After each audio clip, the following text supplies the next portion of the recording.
So I'm taping out now the space that the beam will take. So it's 7.5, 8 meters, and it's 15 centimeters wide. And I work on this with 6 dancers. This beam, for me, it represents the patriarchy. It represents the system in which we need to function, survive, and we need to find room for ourselves, space for ourselves that we can claim, which, unfortunately, there's not much space.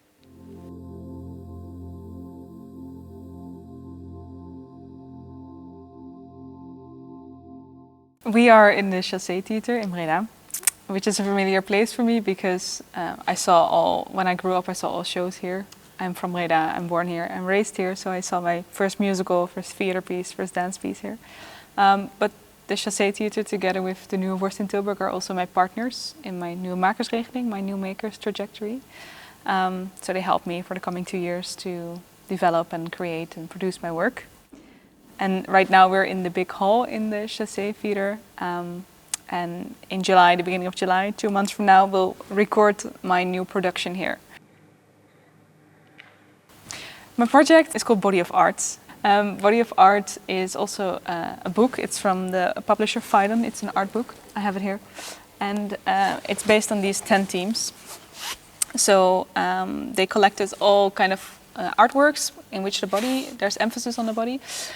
From the very first cave paintings done by blood up until about 2015. And they gathered it in this book, and then they didn't categorize it on a chronological order, but on these 10 themes. So they looked, okay, which 10 themes are most prominent in artworks throughout history.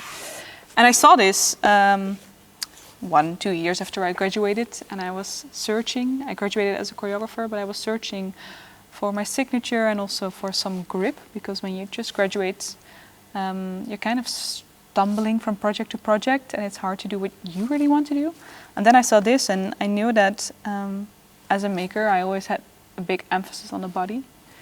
And this book kind of gave me a guideline of themes to discover that are important for the body, or for which the body can be used and researched. And so I decided, okay, let's take those 10 themes and research them and make a production out of every theme. And then I see if I want to make a dance production or a film, or maybe I want to write an essay. I started doing that, and I thought, okay, in 2 years I'll be done. But by now it's a 10-year project because I have the chance now to really do elaborate research and really create big productions and explore new fields. So that's what Body of Art is.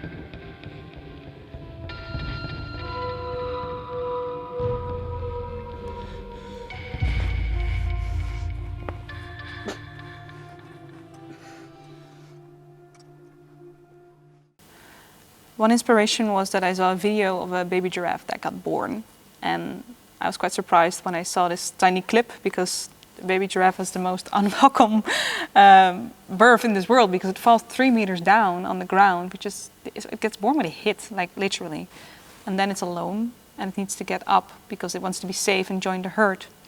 And I saw this video, but at the same time I was researching the theme of the abject body. So the body that's been hearsed, that's been used, or that's been discarded. And I was doing interviews with women my age who had been abused when they were younger. And I asked them about the relationship that they had with their body, that they have, or that they need to rebuild. And the information that they gave me, what I got from them, was that there was a big feeling of survival hiding within their bodies. And some said it's in my chest and it keeps me up, and others said it's in my veins and it flows through my body, and on my most difficult moments I feel that urge for survival. And I thought, okay, so when they were young, they were also thrown in the world with a backlash, and they were alone, and they often were ashamed, and they also needed to get up or get back into their bodies to continue with their life. And so I combined those two metaphors into one image. So I have the physique of the baby giraffe and the stories of these women, and then there's a creature in the film, kind of unclear in the beginning what we're looking at. Is this a human? Is it an animal? And then she tries to get up and claim back her own body and make it her own body again, that she can recognize and that she has control over and that she feels empowered by.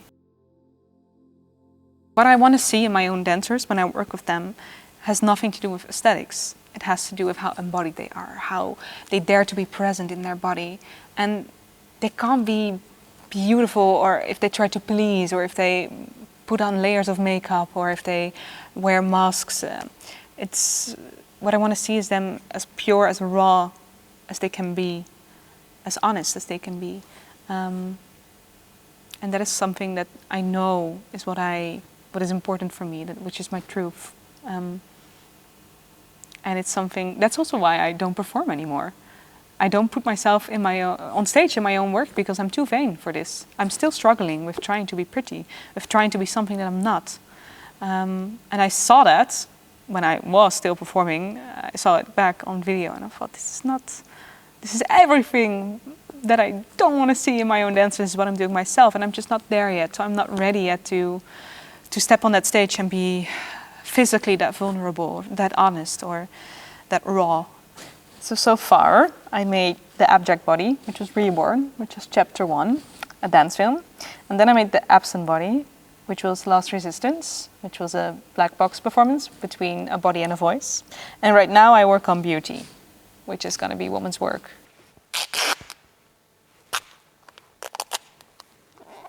My next chapter will be Beauty, and it will be a dance film installation, which I work with 5 women and 1 girl. She's 10 years old.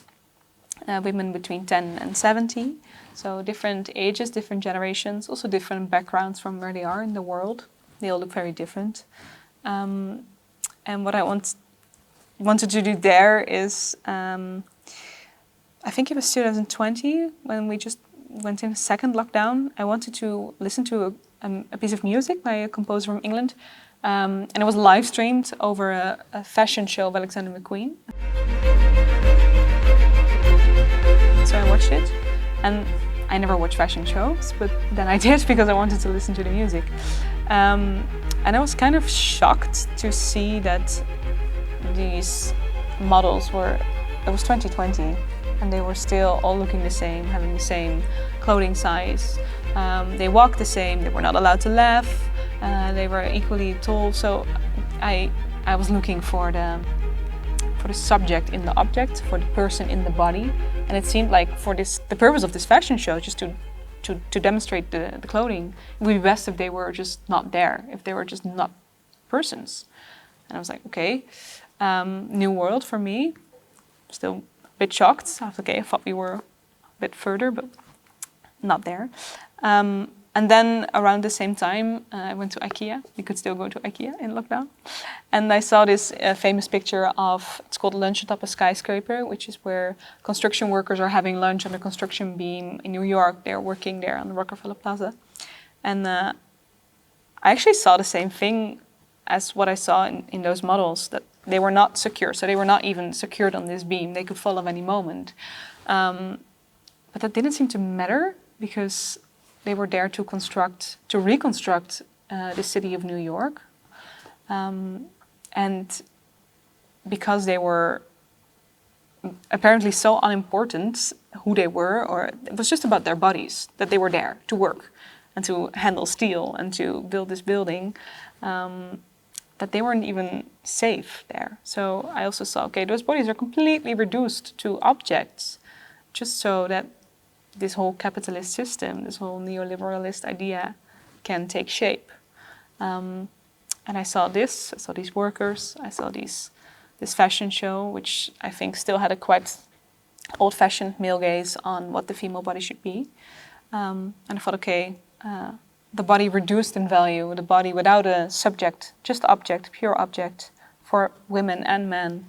I combined those 2 images together, and I tried to make a catwalk from hell, basically, which is a construction beam. So we rehearse For the first rehearsals, we were like literally doing it like this with tape on the floor, and we were trying to figure out what does it mean when you walk over a beam that's 8 meters long in 10 minutes. But now we rehearse in a gymnastics hall because we're using the gymnastics beams, which is a challenge because they're 5 meters long and only 10 centimeters wide. So they're even more small than the one we will actually be using. And then we rehearse, and the very first thing I noticed is that it's very difficult to create interesting material because it is so restricting that the dancers literally cannot do so much. So they were really unable to give me a lot because they were so restricted. And so I kind of fell into my own trap. I was like, oh yeah, but of course, because I gave you this impossible assignment.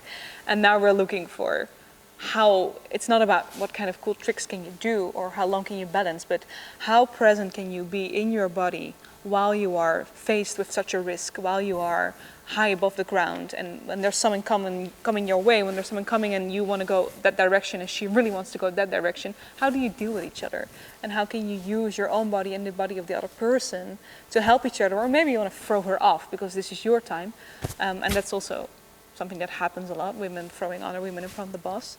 So we're researching not into what are the most extreme tricks we can do, but how can we make this an accurate representation of reality, and how can we be present in our bodies even though there is a risk that we constantly need to take.